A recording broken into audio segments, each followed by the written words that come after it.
আমরা একটু মেহেরবানি করে বাহিরে সুন্নত নামাজটা পড়ে ভিতরে আসি।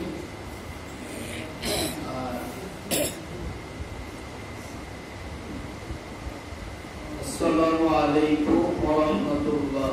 ওয়া আলাইকুম আসসালাম। আউযু বিল্লাহি মিনাশ শাইতানির রাজীম। বিসমিল্লাহির রাহমানির রাহিম। ওয়া ইয ক্বালা রাব্বুকা লিল মালাইকাতি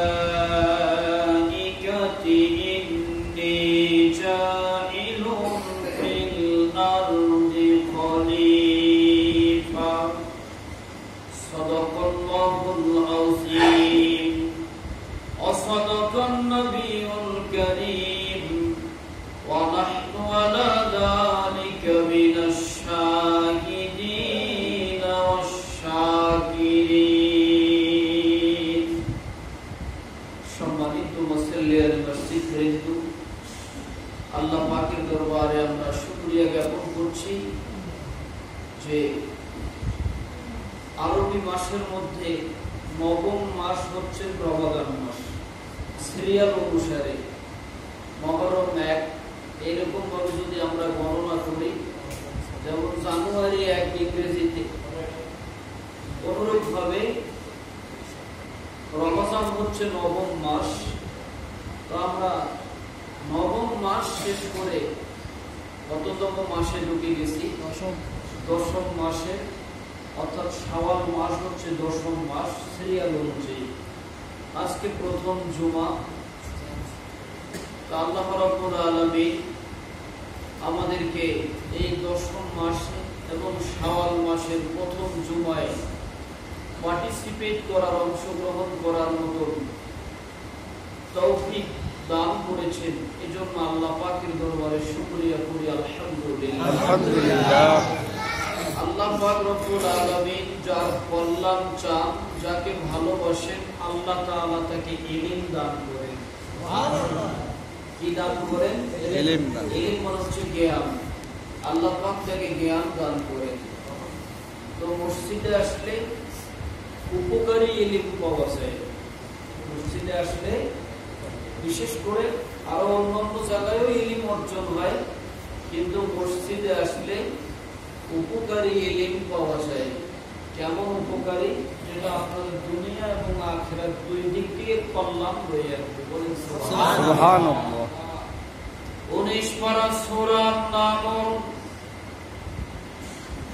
আল্লাহ পাক বলেন, ওয়ালাকাদ আতাইনা দাউদা ওয়া সুলাইমানা ইলমা।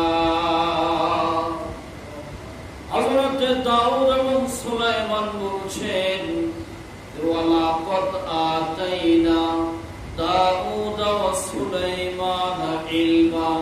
আল্লাহ তাআলা দাউদ আর সুলাইমানকে জ্ঞান দান করেছে। সুবহানাল্লাহ। দাউদ আলাইহিস সালাম এবং সুলাইমান আলাইহিস সালামকে আরো বিশেষ বিশেষ ক্ষমতা এবং মুজিজা আল্লাহ দান করেছেন না? কিন্তু এখানে বলা হচ্ছে যে জ্ঞান দান করেছে, ইলমের কথা। এইজন্য তারা পরের আয়াতে কি বলছেন? ওয়াকালাল হামদুলিল্লাহিল্লাযী ফাদ্দালনা আলা কাসীরিন মিন ইবাদিহিল মুমিনিন। আল্লাহু আকবার। তারা বলছে, আমরা আল্লাহর শুকরিয়া আদায় করছি যে আল্লাহ আমাদেরকে জ্ঞান দান করেছেন, এবং আমাদেরকে শুধু জ্ঞান দান করেই শেষ নয়, আমাদেরকে মুমিন বান্দাদের দলভুক্ত করে রেখেছে। সম্মানিত ভাইরা, তাহলে মসজিদে আসলে এখানে দুটো জিনিসই পাওয়া যায়। একটা হচ্ছে ইলম পাওয়া যায়, আর এখানে অনেক মুমিন পরহেজগার ব্যক্তিও মসজিদে আসে না নাই, এবং তাদের দলভুক্ত হওয়া যায়। এজন্য আমাদেরকে বেশি বেশি আসতে হবে কোথায়? মসজিদে। আর একটু জোরে বলেন কোথায়? মসজিদে। মসজিদে যতক্ষণ থাকবেন ততক্ষণ আপনার আমলনামায় কি হবে? সওয়াব হবে। কি হবে? সওয়াব হবে। সন্দেহ আছে? আপনি কার জিম্মায় থাকবেন? আল্লাহর জিম্মায়। কার জিম্মায় থাকবেন? আপনি বাজারে থাকলে কার জিম্মায় থাকবেন? আপনি যদি টেলিভিশনে থাকেন, গান বাজনার অনুষ্ঠানে থাকেন, কার জিম্মায় থাকবেন? আমরা কি আল্লাহর জিম্মায় থাকতে চাই? যদিও চাই, কিন্তু আমাদের মন মানসিকতা তৈরি হয় না। আমাদের টেন্ডেন্সি ফিলিংস ওইটাই বেশি চাই যেটাতে আল্লাহর জিম্মাদারি নাই, বরং আল্লাহ গোসা হয়, আল্লাহ নারাজ হয়, সেটাই আমরা বেশি চাই। ঠিক কিনা বলেন? মানুষ বাজারের সময় বেশি দিতে চায় না, মসজিদের সময় বেশি দিতে চায়। এটা চিরসত্য এবং প্রমাণিত যে মানুষ দোকানের সময় বেশি দিতে চায়, কিন্তু মসজিদে 2 মিনিটও বেশি দিতে চায় না। কি বলেন ভাই? আমিও চাই না, আমারও এরকম মাঝে মাঝে হয়, তাড়াতাড়ি চলে যাই। হয়তো আপনাদের বললে বলবেন যে হুজুর হয়তো বক্তৃতা একটু লম্বা দিতে চাই, এই পয়েন্টটাকে কাজে লাগায়। না ভাই, আপনার আমার এখানে আমরা কাউকে উদ্দেশ্য করে বা কাউকে ব্যক্তিগত ভাবে কথা বলবো এমনটা নয়। আমরা কথা বলবো, শুনবো। আল্লাহ তাআলা যেন আমাদের সকলেরই একটা কল্যাণ দান করেন। তাহলে আমাদের দেখেন, এই যে এটাই হচ্ছে একটা আমাদের রোগ, এটাই হচ্ছে আমাদের একটা অন্তরে, যে গতকাল ঈদগাহ মাঠে যে শুনেছেন যে কলবে দাগ পড়ে যায়, মানুষের মনের মধ্যে যে একটা কামনা বাসনা থাকে, এই যে এটাই হচ্ছে আমাদের নফসে যে আম্মার, মানুষের নফস যে খারাপ কাজের দিকে নিয়ে যায়। এই নফসের কেউ প্রবৃত্তির অনুসারী হয়ে যায়, কেউ প্রবৃত্তির সঙ্গে জেহাদ করে নিজেকে পরিচালনা করে। যারা প্রবৃত্তির উল্টা চলে তারা সফল, আর যারা প্রবৃত্তির গোলাম হয়ে যায়, প্রবৃত্তির অনুসারী হয়ে যায়, তার দুনিয়া আখিরাত দুইটাই ধ্বংস।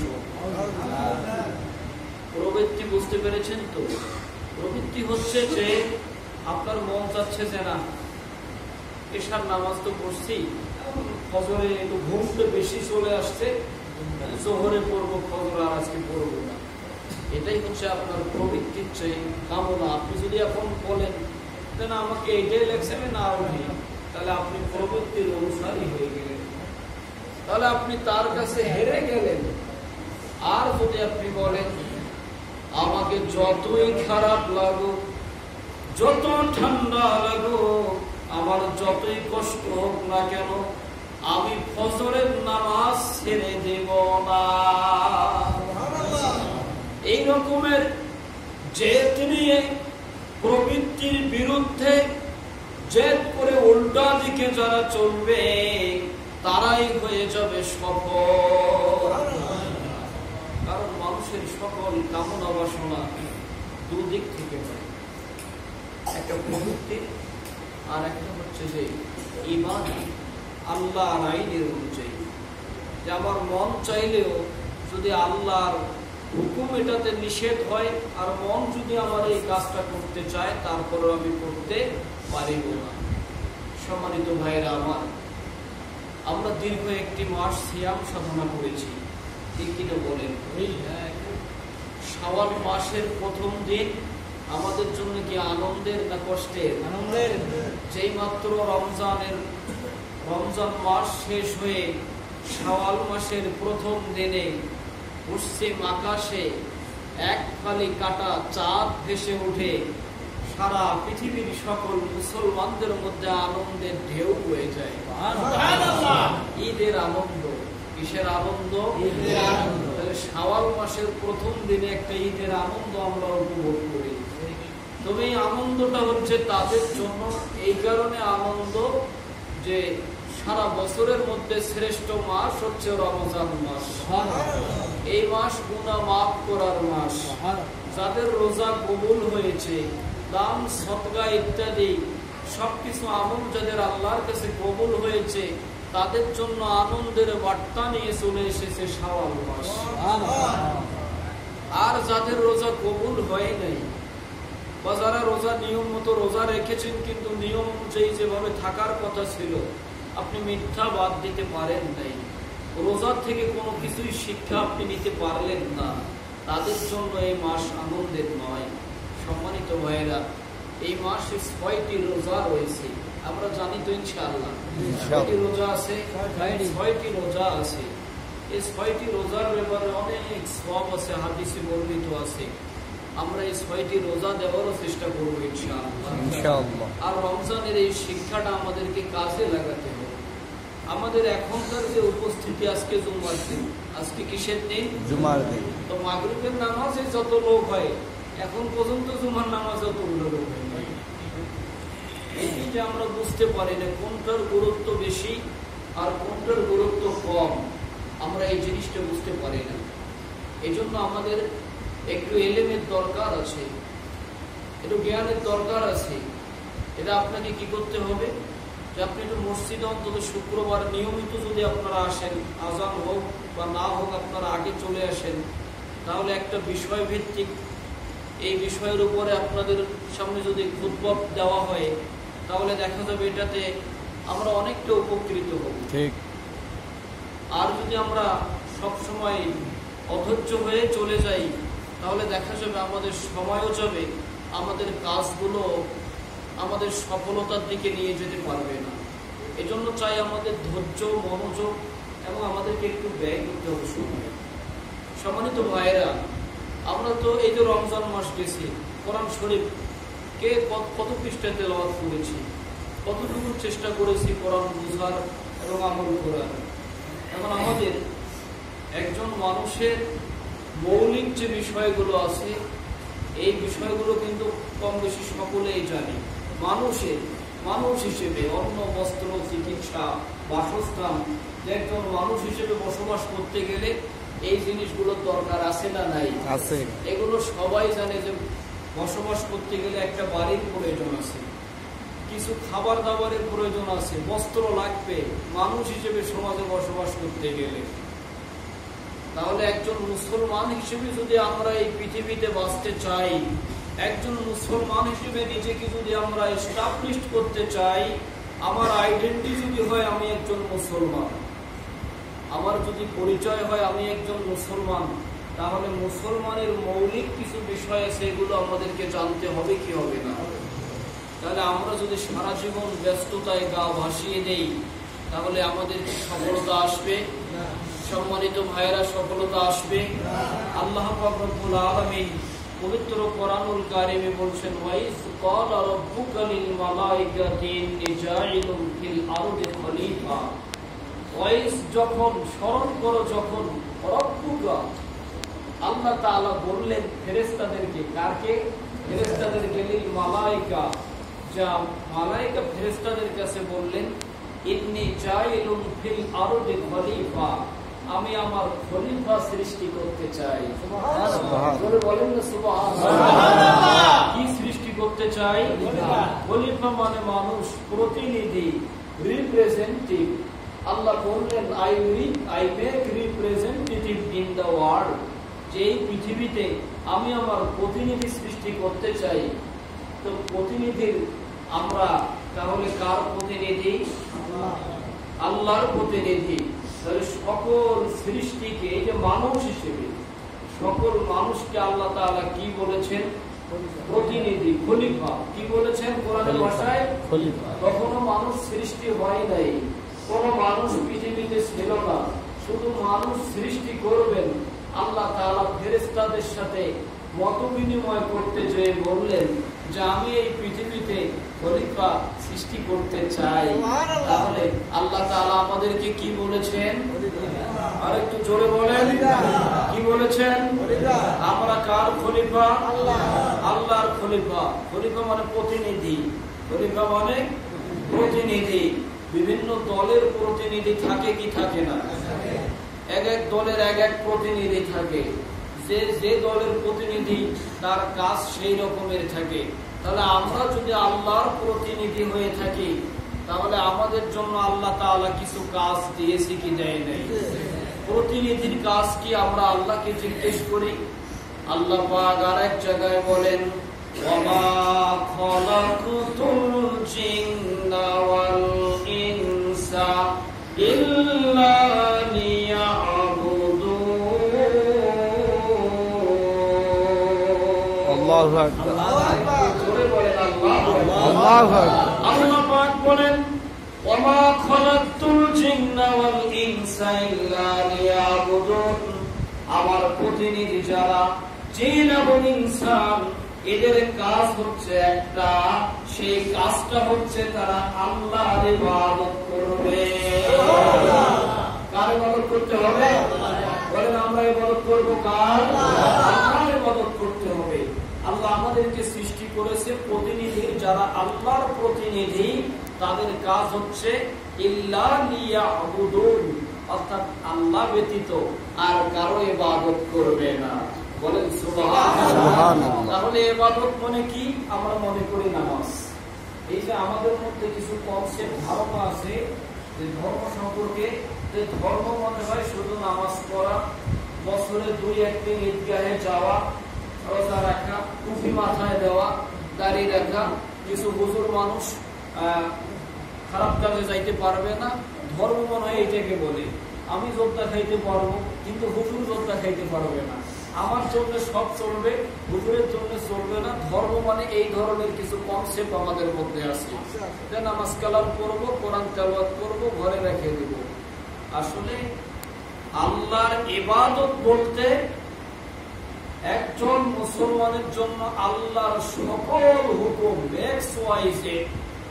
যত বিধান আছে, আল্লাহর যত হুকুম আছে, সকল হুকুমকে নিজের জীবনে বাস্তবায়ন করাটাই হচ্ছে আল্লাহর ইবাদত। কোরআন শরীফে আরেক জায়গায় যেটা বলতেছে ওমা খালাকতুল জিন্না ওয়াল ইনসা ইল্লা লিয়াবুদুন। এই লিয়াবুদুন হচ্ছে আল্লাহর সকল বিধানকে মেনে নেওয়া, এটা হচ্ছে আল্লাহর হুকুম। শুধু নামাজ পড়াই যে আল্লাহর হুকুম তা না। আমি ময়দানে কিছু কথা বলছিলাম গতকালকে, যে আমরা এক একজনের ভিতরে এক একটা আছে, আবার এক একটা ঘাটতিও রয়েছে। তবে সম্মানিত ভাইরা, নামাজ পড়াও এটা আল্লাহর ইবাদত।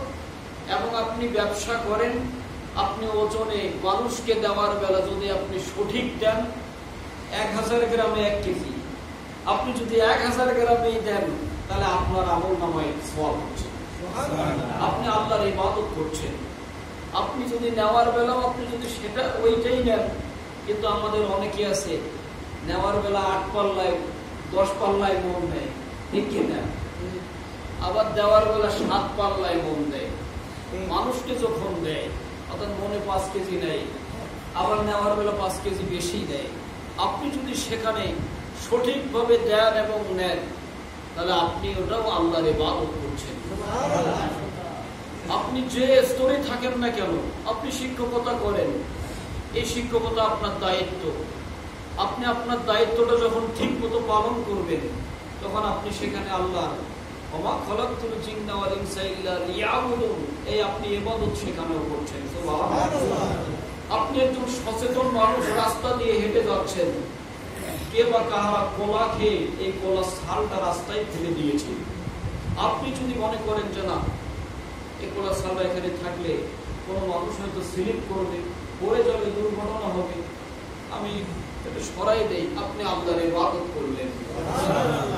শুধু দায়িত্বশীলকেই যে দোষ দিতে হবে তা না, যে রাস্তা পরিষ্কার করা যার কাজ ছিল সে কি করে? ঘুমায়, রাস্তায় হেঁটে সেটা পড়ে আসে, এরা কি করে? না না, আপনি একজন সচেতন মানুষ হিসেবে আপনি দেনটা শান্ত পেলে আপনি সব পেয়ে যাবেন। সম্মানিত ভাইয়েরা, তাহলে আমরা আল্লাহর ইবাদত বলতে বুঝতে পেরেছি তো শুধু নামাজ নয়, শুধু হজ নয়, আল্লাহর যত বিধান আছে সকল বিধান, মানুষের উপকার করা, মাজলুমের পক্ষ নেওয়া, অসহায় দুস্থ মানবতার পক্ষ নেওয়া, অন্যায়ের প্রতিবাদ করা, সত্য কথা বলা, এই সকল বিষয়গুলো হচ্ছে আল্লাহর ইবাদত। শুধু গুটি কয়েক কাজ, কিছু কাজ করার নাম আল্লাহর ইবাদত নয়। তাহলে সম্মানিত ভাইয়েরা, আসুন আমরা রমজান এই শিক্ষাটা কিছুটা হলো পেয়েছি, যে আমরা রোজা অবস্থায় মিথ্যা বলি নেই, ওজনে কম দেই নেই, মানুষকে গালি দেই নেই, কাউকে কষ্ট দেই নেই, বরং আমরা চেষ্টা করেছি, কি চেষ্টা করেছি, যে আজকে ঈদের আনন্দটা যেন সকলেই একটু ভাগাভাগি করে করতে পারে।